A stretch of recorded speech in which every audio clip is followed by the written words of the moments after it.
হায়রে বর্বরতা! চাঁদা না পেয়ে ব্যবসায়ীকে পাথর মেরে শেষ করে দিল যুবদল নেতা। বিএনপির পতন কি অনিবার্য? এই ঘটনা কোনো সুস্থ মানুষের পক্ষে দেখা সম্ভব নয়। কিভাবে সম্ভব একজন মানুষ হয়ে আরেকজন মানুষকে এভাবে পাথর মেরে শেষ করে দেয়াটা? মানুষের পক্ষে এমন নৃশংসতা সম্ভব না হলেও এমন কাণ্ড ঘটিয়েছে এক বিএনপি নেতা। এই ঘটনা ভাইরাল হয়েছে সামাজিক যোগাযোগ মাধ্যমে।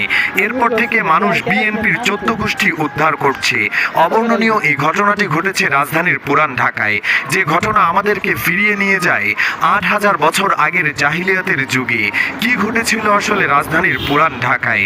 কেন এই ব্যক্তিকে এভাবে পাথর মেরে শেষ করে দিল বিএনপি নেতা? অপরাধীদের সর্বশেষ অবস্থা কি?